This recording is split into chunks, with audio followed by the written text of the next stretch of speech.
Hello, and welcome to the second video, which is called More Directions, that will help you with your art project for our project for expressing hope. I've done up some mock pages for you. I have not done beautiful art on them because I don't want to impress my art on to you, not my style. And I think that's best, so you can kind of do what you want with it. What I did do was I used a technique I call scribble art, and it looks like someone scribbled all over the page, but it will let you know different ways you can lay out your words and your pictures on a page. I've done about 12 of them, so let's get on and take a look at the first one. Nice scribbles. At this page, I've done the writing at the top of the page. If you don't have a long paragraph or so that you want to write, you can probably fit your words at the top, do some sort of simple picture in the middle and towards the bottom, and I would probably take it all the way to the bottom and leave room for your name down in the bottom corner. The next one is kind of a triangle, couple triangles, with picture on one side, writing on the other, taking a different shape, gives it a different look. Also your name down on the bottom, don't forget that. This is something different to work with.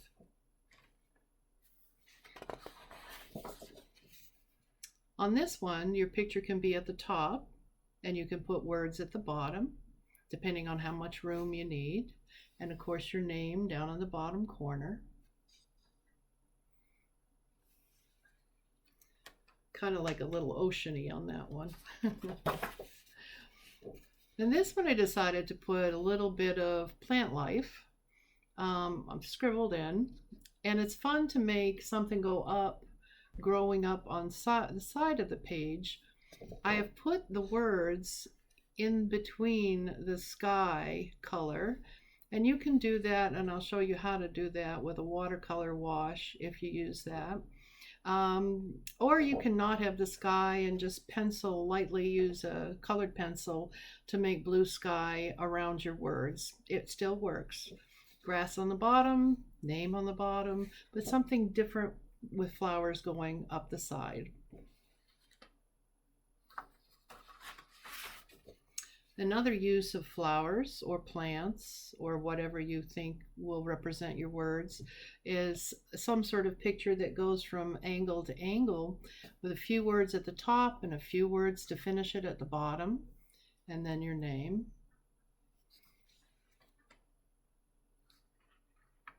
On the next one, I used a religious scene. The cross is on the hill. Put your words on one side, name at the bottom. And when I would do these, I definitely would fill in all the white spaces and have as much color as possible. Those will photograph the best and look the best, I think. This is a simplistic idea, but just using a stained glass window. They're lots of fun to make. I use kind of rough edges, but you could use squares just as well, or rectangles. And if you color in each pane a different color, it really is something to see. With your words on the side, or you probably fit them on the bottom if you wanted, and your name here. But stained glass is a beautiful way to go. If you're really good at circles, you can try writing something in a circle. It's not easy. You want to give yourself a guideline, and you want to give yourself a guideline with pencil with anything that you write. Do it in pencil first, and then go over it with the markers that I'm about to show you in a minute. So just something different in a circle. I kind of like the circle things that I see at gift shops, so I cannot do them well, but you're welcome to try to do it because they are very neat. Now this one is for people's ideas that are more story. They want to share a story. And so you would write out your story, but add a little bit of art, maybe at the center or any part of the page that is just a little art, if you'd like, because the story is the main character here. And again, with your name at the bottom. Again, very interesting look and fun to do. And if you've got a good story to tell, we would love to hear it. This is a modernistic illustration with hope. I have mentioned to some people about illuminating letters, and illumination, if you do it the medieval way, is quite time consuming but really relaxing. If you're looking for something to just relax with, get into, illumination is the way to go. You can make it any way you want to, and on your words you can space it so they're centered, as if a computer was centering it, and have angles on the side and your name at the bottom. So that's another possibility.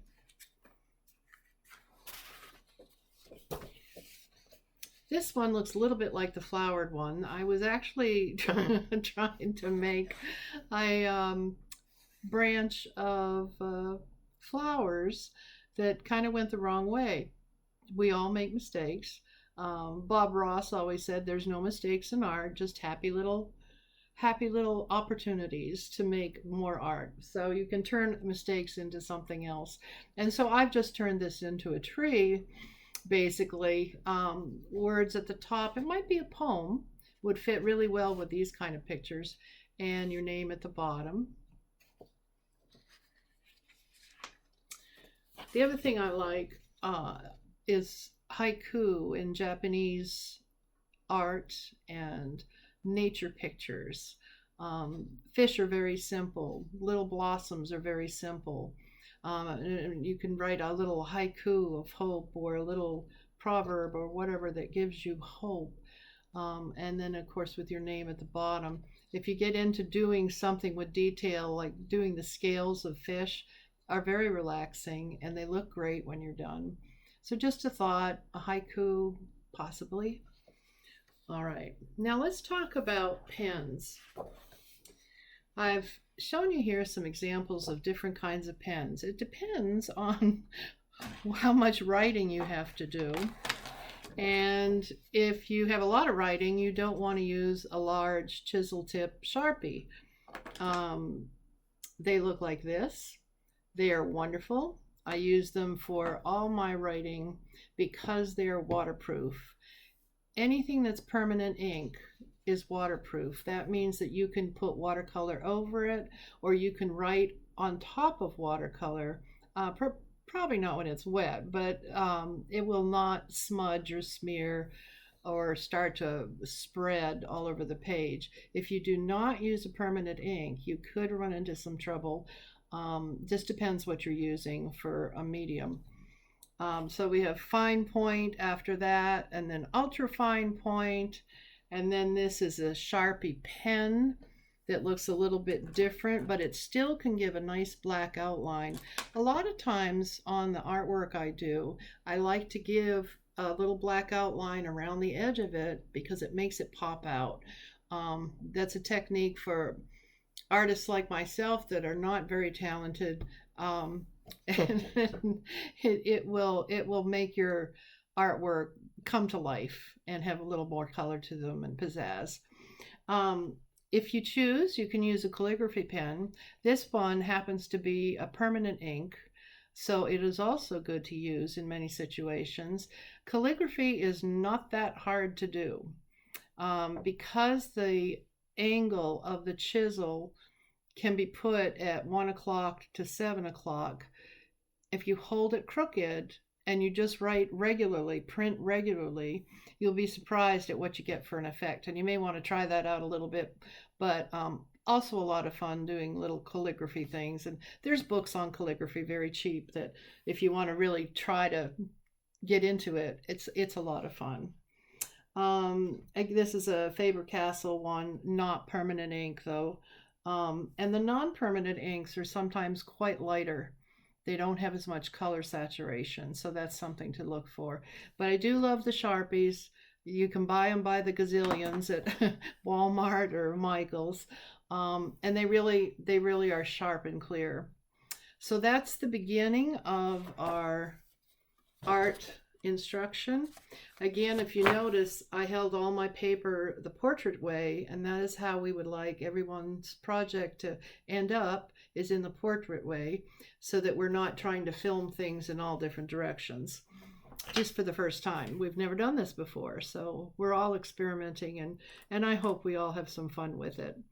Thanks so much, and I hope it's going well. If you have any questions, be sure to let me know. Thanks so much. Bye bye.